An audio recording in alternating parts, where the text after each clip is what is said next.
이 본문에서 가장 많이 설교의 주제로 잡는 내용은 뭘 것 같습니까? 7절에 있는 말씀입니다. 여호와께서 사무엘에게 이르시되 그의 용모와 키를 보지 말라. 내가 이미 그를 버렸노라. 내가 보는 것은 사람과 같지 아니하니 사람은 외모를 보거니와 나 여호와는 중심을 보느니라 하시더라. 이게 이제 이 본문에서, 이 텍스트에서 가장 많은 설교의 주제로 차지하는, 그래서 설교의 제목도 중심을 보시는 하나님이라는 제목으로 이 본문을 설교를 하게 되어집니다. 그렇게 틀린 것 같지는 않죠. 상당히 중요한 내용 아닙니까? 중심을 보시는 하나님. 우리가 외모로 잘못 판단할 수 있는 것에 대한 경고뿐만 아니라 외모를 너무 가꾸려고 하는 이 시대에 중심을 보시는 하나님 앞에 우리의 내면을 건강하고 아름답게 가꾸기 위해서 과연 우리는 얼마나 내면을 위한 관심과 투자를 하고 있는가. 이건 매우 중요한 또 설교의 주제이자 우리에게 도전이 되는 메시지라고 할 수가 있습니다. 그러나 본문 전체에서 말하고자 하는 이 텍스트를 컨텍스트 속에서 해석해 볼 때 항상 텍스트는 컨텍스트 안에서 해석이 되어져야 되는 것입니다. 컨텍스트는 텍스트를 해석하는 그런 바탕이 되는 거예요. 이 컨텍스트 안에서 해석할 때에 저는 희망은 여호와께서 준비하신다라는 주제로 해석을 하게 됩니다. 조금 다르죠? 여호와는 중심을 보신다라는 것과 희망은 여호와께서 준비하신다라는 주제로 오늘의 본문을 읽게 되어지는 것이죠. 물론 이렇게 텍스트를 해석하고 또 설교하시는 목사님들도 당연히 있겠죠. 저만 그러겠습니까? 그렇게 읽으라고 텍스트가 기록되어져 있으니까 정상적으로 성경을 읽는 사람이라면 당연히 희망은 여호와께서 준비하신다라는 주제를 다 찾아낼 것입니다. 제가 말씀드린 대로 모든 스토리는 그 이야기가 펼쳐지는 때와 장소에 의해서 그 의미가 선명해지고 어느 때는 그 때와 장소 안에 제한되어지기도 합니다. 그러므로 내러티브라는 문학 방식으로 기록된 성경을 바르게 읽으려면 언제나 가장 먼저 생각하고 이해해야 하는 것이 구체적인 때와 장소에 대한 확실한 이해입니다. 그 책이 기록된 전반적인 시대에 대한 좀 더 넓은 시대적인 의미에 대한 이해, 그리고 좀 더 좁게는 그 본문이 기록된 전후의 문맥 속에서 구체적인 때와 장소라는 정황 파악이 이루어진 후에야 우리는 본문의 내용을 정확하게 읽을 수가 있습니다. 두 번째로 우리가 본문을 읽어갈 때 처음 등장하는 인물들에 대한 아주 섬세한 관찰이 필요합니다. 처음에 등장하는 사람들의 대화와 처음에 등장한 사람들의 감정, 그들의 분위기, 처음 등장하는 사람들의 행동, 이것들이 이제 앞으로 이 스토리가 어떻게 흘러갈지 매우 함축적이고 암시적인 표현들이 그 안에 들어있기 때문에 그렇습니다. 그래서 특히 등장인물들의 그런 감정, 태도들을 보면 이제 저자가 앞으로 스토리 라인을 어떤 식으로 끌고 가려고 하는 것인지 그 갈등과 긴장의 구조를 우리는 찾아볼 수가 있습니다.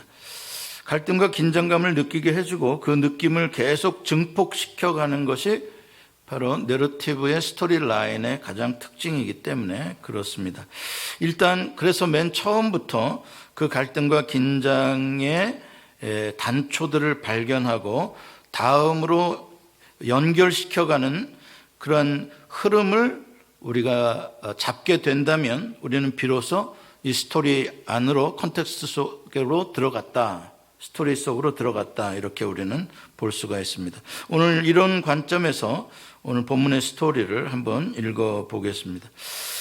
자, 그렇다면 이제 전반적인 역사적인 시대와 또 구체적인 본문 앞에서의 전후 문맥 사이에서의 구체적인 때에 대해서 먼저 생각을 해봐야 됩니다.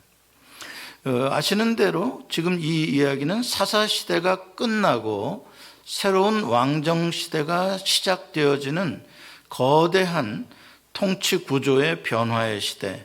통치구조의 변화의 시대라는 뜻은 무슨 말입니까? 이것은 거대한 리더십의 변화의 시대였다라는 것을 우리가 알 수가 있는 것이죠. 그러니까 당연히 이 시대적인 배경 속에서 통치 구조 자체가 바뀌면서 거기에 등장하는 사람들의 리더십이 엄청난 변화가 오는 그러한 갈등들이 정황상으로 이 시대적 배경 속에 내재되어져 있다는 것을 우리는 알 수가 있습니다. 이렇게 역사적인 정황 속에서 기록된 모든 성경들에는 언제나 반드시 그 시대에 있었던 갈등들을 배경으로 하고 있는 것입니다.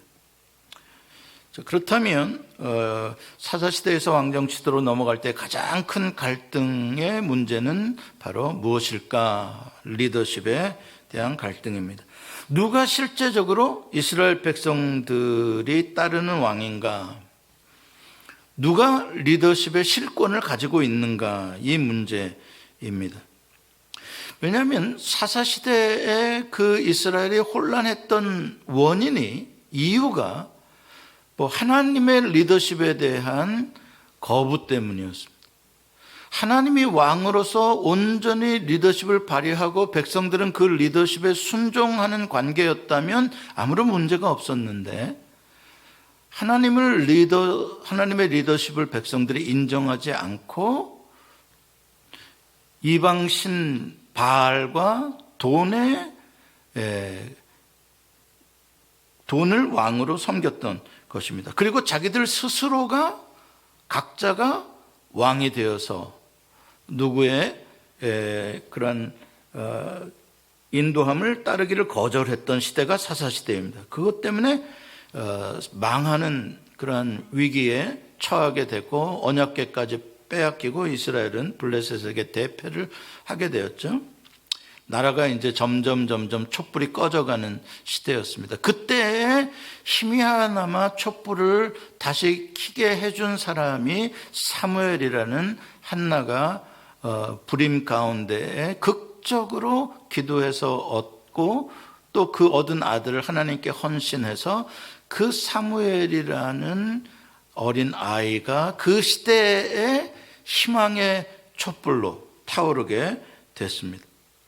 그래서 사무엘은 엘리 제사장의 역할과 사사의 역할과 또 왕정시대에는 선지자로서의 역할을 다 담당함으로 말미암아 하나님으로부터 멀어졌던 이스라엘 백성들의 마음을 다시 하나님께로 미스바 성회를 통해서 회개케 하는데 이르게 한 아주 훌륭한 리더십을 사무엘이 발휘했습니다. 그래서 백성들이 사무엘의 리더십을 존중하고 따르는 기간 동안 정말 실로 오랜만에 이스라엘은 정말 평안한 그러한 시대를 누리게 되었던 것이죠.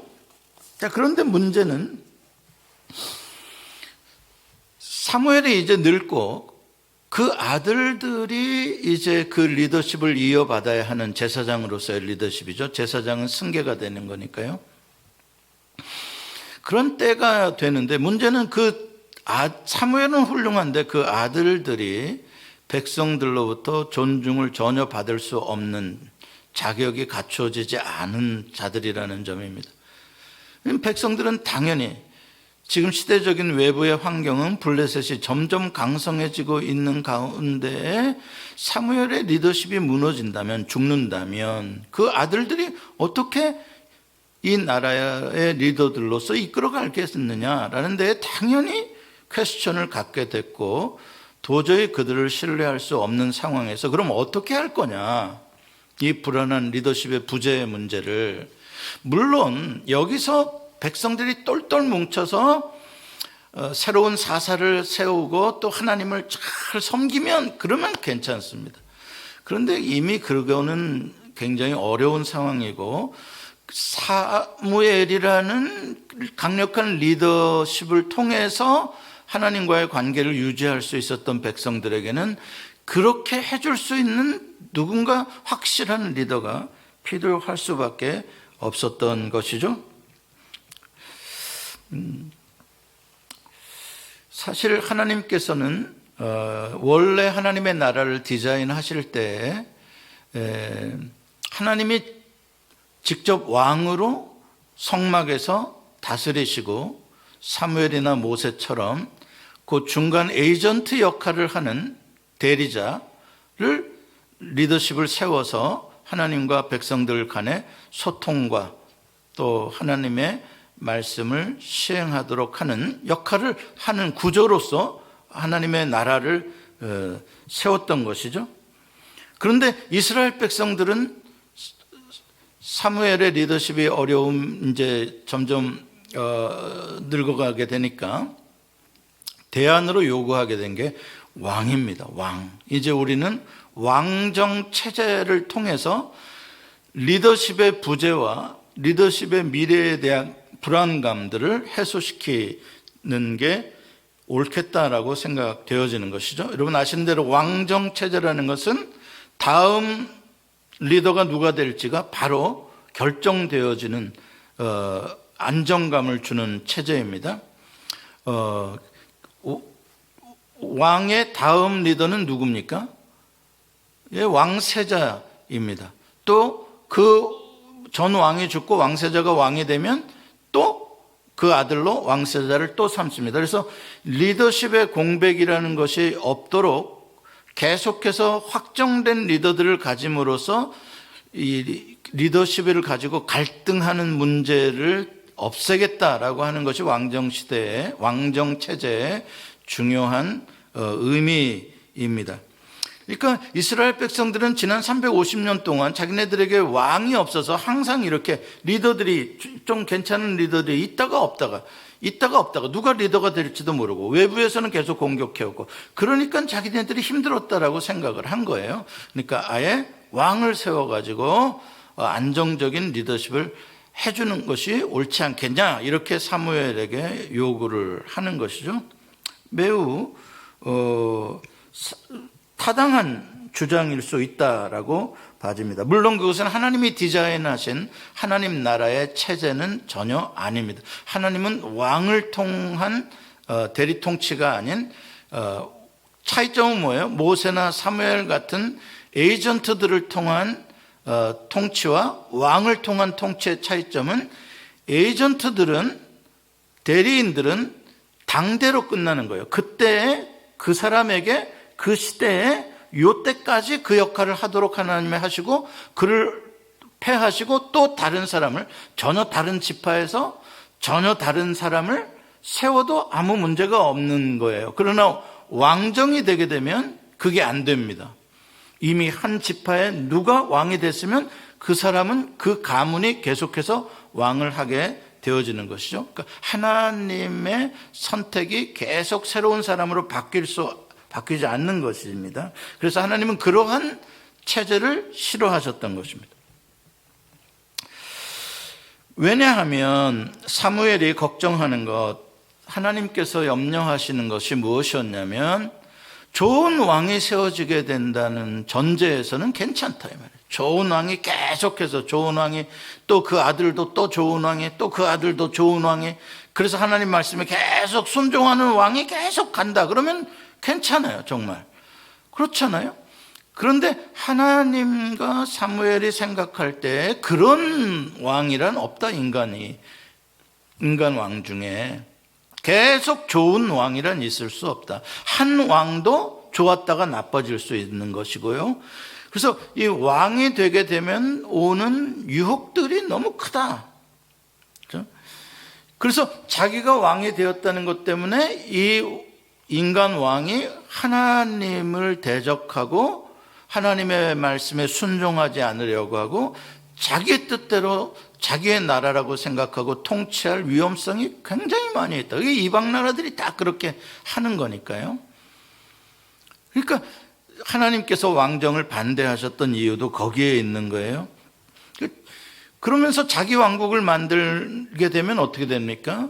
왕의 권위를 세우기 위해서 세금을 많이 걷어서 왕궁을 근사하게 지을 것이고요. 여러 후궁들을 둘 것이고요. 왕국의 조직 체계를 거창하게 갖출 것이고요. 군대를 많이 양성할 것이고요. 그러면 전부 다 그게 다 돈입니다. 백성들의 육체적인 헌신을 요구하는 것입니다. 궁녀들 돈 주고 사옵니까? 아니, 다 그냥 남의 집 딸들 그냥 다 자기가 종으로 부려먹는 것들이죠. 노역을 시킨다. 왕궁을 짓게 한다. 무슨 제대로 임금을 줍니까? 다 그냥 종처럼 부려. 그러니까 하나님이 생각하시는 그런 나라가 안 돼버리는 거예요. 인간이 왕이 되면서. 그래서 이방 나라처럼 그렇게 변질되고 마는 것에 대해서 염려가 있는 것이죠. 그런 위험성을 무릅쓰고 백성들이 하도 요구를 하니까 그들의 요구를 마지못해 허용해 주는 의미에서 이제 사울이라는 사람이 왕으로 등극을 하게 되었습니다. 사울은 가장 작은 600명밖에 남지 않은 베냐민 지파 출신입니다. 백그라운드가 없는 청년이라는 뜻입니다. 정치적인 백그라운드도 없고 후원해 줄 자기 뒷배 지파도 없고, 그러니까 사울은 겸손할 수밖에 없습니다. 어떻게 나 같은 사람이 저렇게 유다 지파나 에브라임 지파처럼 큰 지파도 아닌 이 사라져가는 베냐민 지파 출신인 내가 이 거대한 이스라엘 12지파를 다스리는 초대 왕이 될 수가 있나? 그렇죠? 당연히 사울은 떨었고 겸손할 수밖에 없는 상황이었고, 초기에 그동안 대단한 절대적 리더십을 발휘했던 사무엘이라는 그 시대의 위대한 리더의 그늘 아래서 그 사무엘의 후원에 절대적으로 의지하면서 왕위에 오른 것이죠. 그 뒷배는 사무엘 하나예요. 사울은 사무엘이 세워주는 것이죠. 사무엘을 보고 사울 왕을 존경하게 되는 것이죠. 그걸 의지를 할 수밖에 없었어요, 사울은. 그런데 이제 세월이 지나면서 왕국의 형태가 조금씩 갖추어져 가면서 사울의 마음속에 내가 왕이지라는 생각이 점점 강하게 들기 시작합니다. 특히 블레셋과의 전쟁을 하러 나가면 사무엘이 나갑니까? 자기가 나가죠. 그러니까 내가 앞장서서 이 백성을 위해서 싸우는 내가 왕이지라는 생각에 대한 이 자부심, 또 이 자아, 그런 정체성에 대한 그런 것이 강해지기 시작한 당연한 과정입니다. 내가 왕이다 이 말이에요. 자, 그런 가운데에서 어떤 사건이 벌어지냐면 여러분들 다 아는 사건입니다. 블레셋이 코앞에 쳐들어온 상황인데 나가서 전쟁은 해야 되는데 백성들은 많이 모아놨는데 기다리는 날, 기다리는 시간까지 사무엘은 오지 않으니까 백성들은 불안해하면서 흩어지고 집으로 다 도망가고 이거 전쟁 해보기도 전에 죽게 되는 아주 그런 위급한 상황에 사울이 처하게 됩니다. 왕으로서의 리더십이 지금 엄청 흔들리고 있는, 아니 왕으로서의 리더십이 끝나버릴 수도 있는 블레셋에 의해서 그런 위기죠. 거기서 사울은 도저히 안 되겠다. 여기서 내가 왕다움을 보여주지 못한다면 나는 안 되겠다. 그래서 자기가 어쩔 수 없이 그 하나님께 제사를 드리고 전쟁에 나가기 위해서 제사를 드리게 되는 것이죠. 근데 마침 제사를 딱 마치고 나니까 하필 그때 이 노친네가 터덜터덜 나타난 거예요.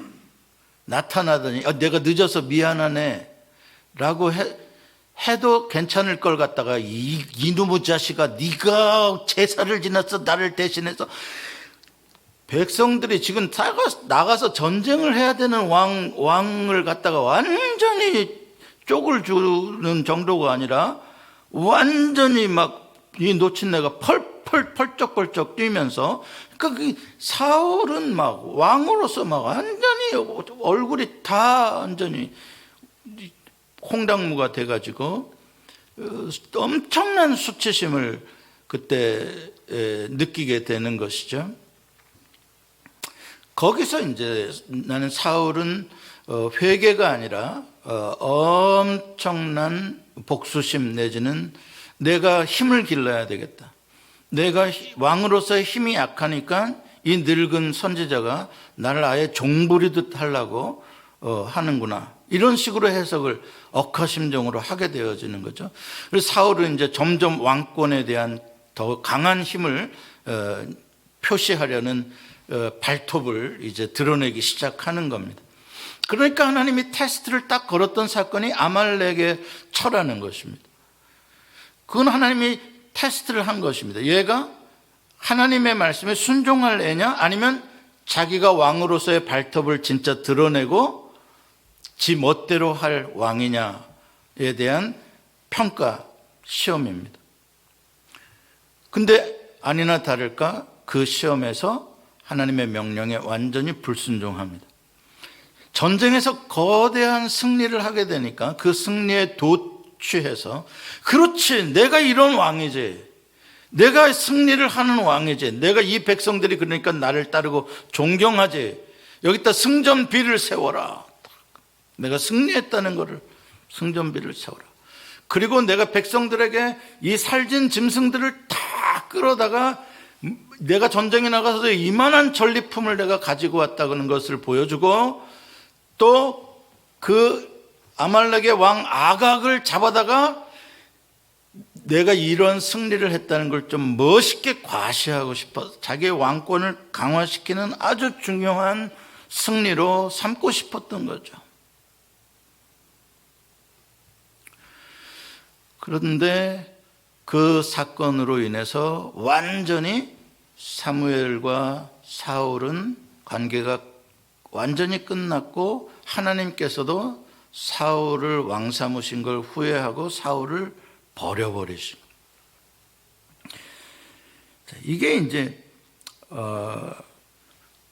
오늘의 배경이 되어지는 가장 이스라엘의 역사, 이제 초기, 이제 안정을 찾아야 하는 초기 왕정 시대에 있어서의 아직 체제도 제대로 잡히지 않는 이 상황 속에서의 국가적인 시대적인 엄청난 위기 상황이 도래한 거예요.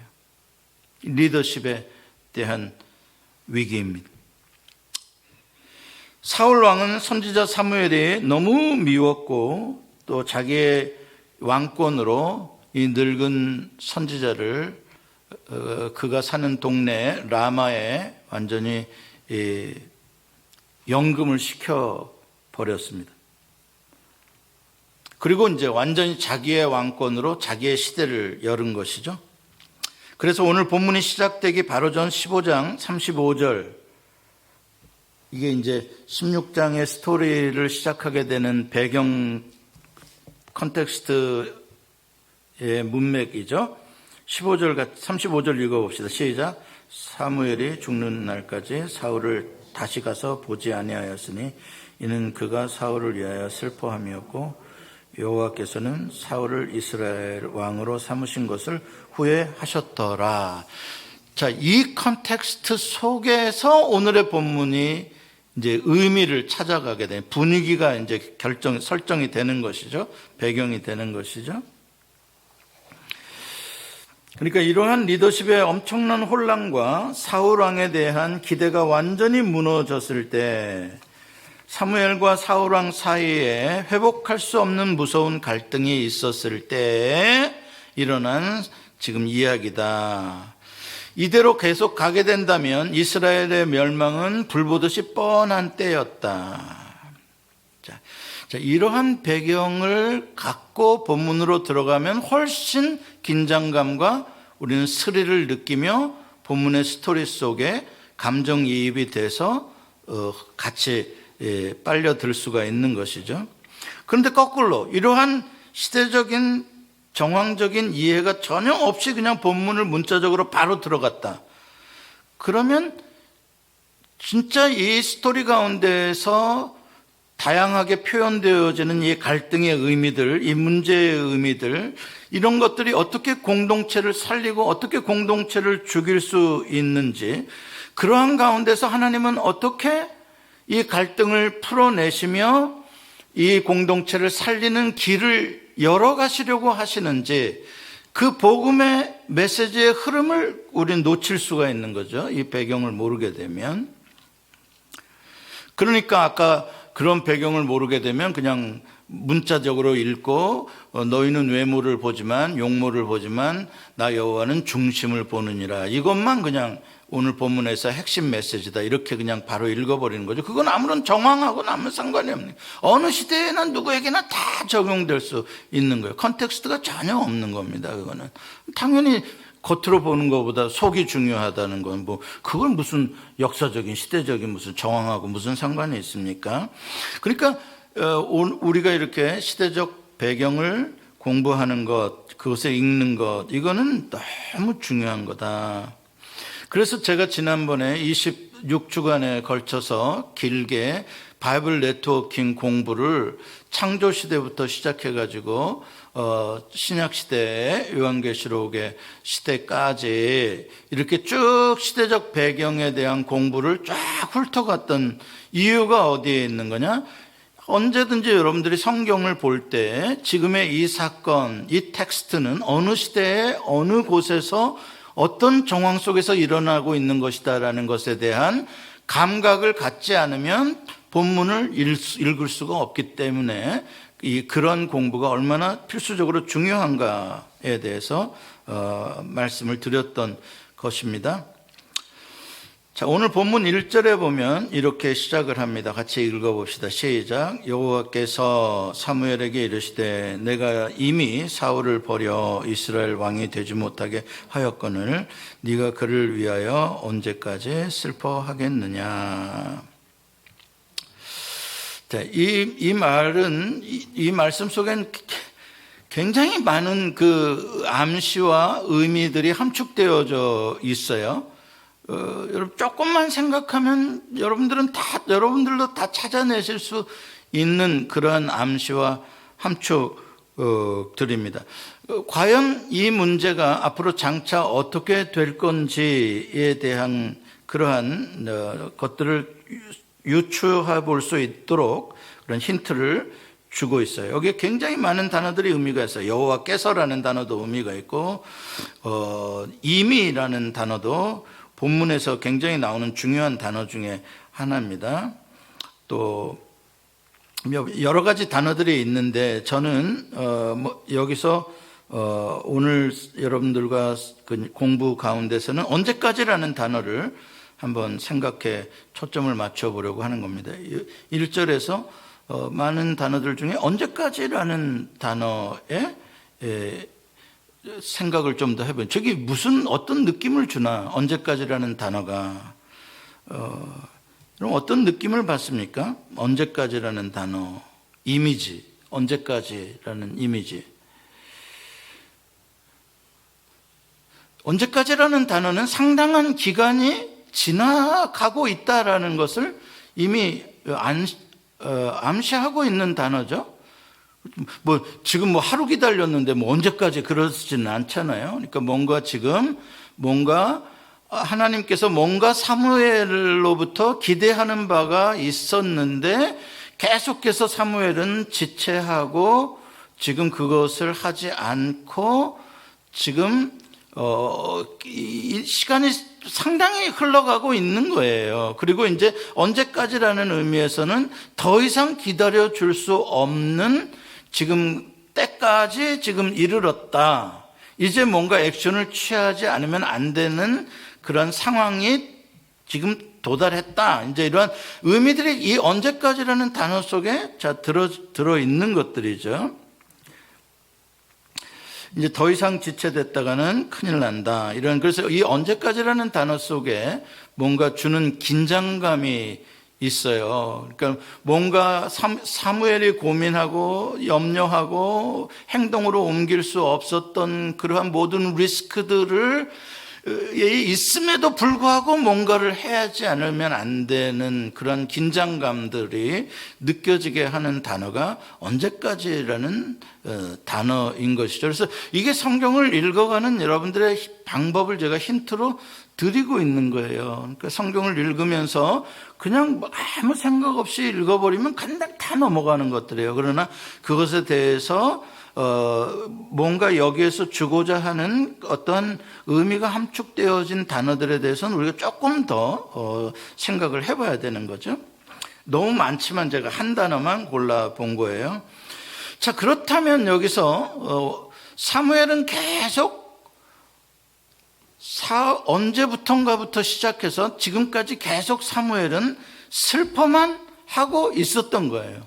문 쳐닫고 세상 등지고 어두운 방에서 슬퍼만 하고 있는 거예요. 언제까지 슬퍼만 하고 있겠느냐 이 말이죠.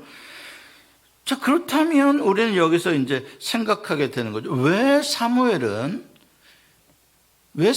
이렇게 긴 시간 동안 하나님이 이렇게 직접 찾아와서 부르시고 깨우실 때까지 이렇게 사무엘은 슬픔만 하고 있었을까? 또 이 슬픔은 무엇에 대한 슬픔이었을까? 왜 이렇게 오랜 기간 동안 사무엘은 아무것도 하지 못하고 그러고 있었을까? 이런 것들에 대해서 이제 생각을 하게 되는 것이죠.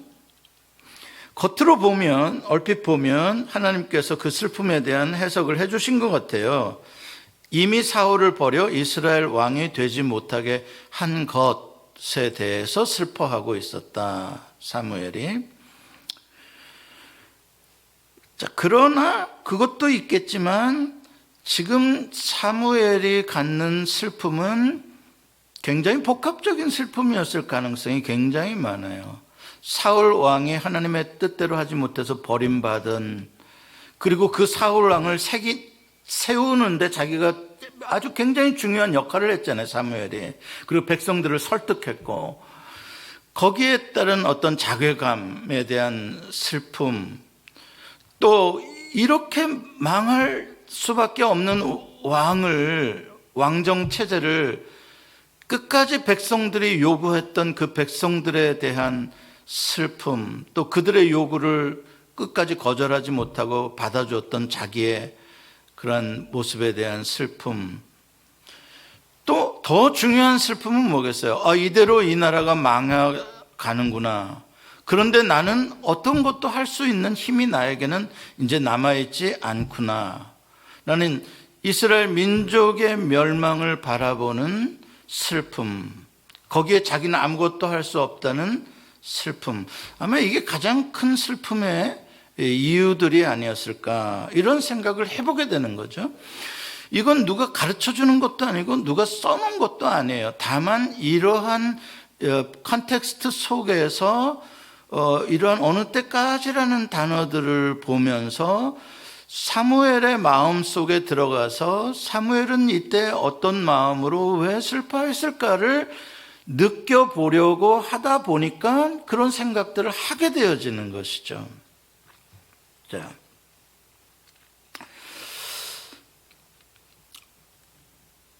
만약에 이러한 가정에서 사무엘이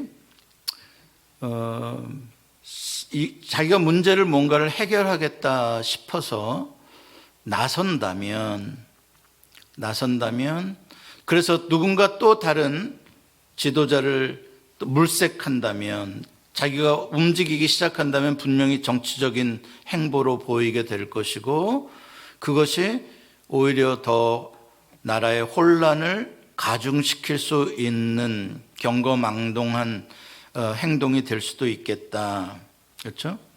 그런 생각 왜 안 하겠습니까? 만약에 다른 누군가 리더를 사무엘이 생각하고 세우려고 한다고 치면, 설령 그 리더의 지파에서 그 리더를 지지해 준다고 쳐도 이미 사울이 왕권을 가지고 있는데 또 다른 리더십이 생기게 되면 그건 내전이 일어날 게 불보듯 뻔한 일이고, 내전이 일어나면 형제 간의 싸움 아닙니까? 각 지파들이 형제인데, 그럼 진짜 이거는 엄청난 그러한 하나님의 뜻이 아닌 그러한 고통이죠. 그래서 사무엘은 아마 세월만 그냥 보내면서 슬퍼하고 있었던 것 같아요. 자, 이렇게 불안과 사무엘도 어떻게 하지 못하는, 손을 쓸 수 없는 절망의 시대, 암흑의 시대, 이 시대를 해결할 수 있는 새로운 리더십이 등장할 수 있을까? 사울 왕에 대한 기대는 이미 끝났으니까, 사울 왕이 앞으로 좋은 왕이 될 거라는 희망은 이미 없으니까 새로운 리더십에 대한 희망뿐인데 그게 가능할까? 사무엘의 모습을 통해서는 불가능하다는 걸 보여주고 있는 거예요. 사무엘이 아무리 생각해봐도 가능성이 없는 거예요. 그런 상황이 있어요.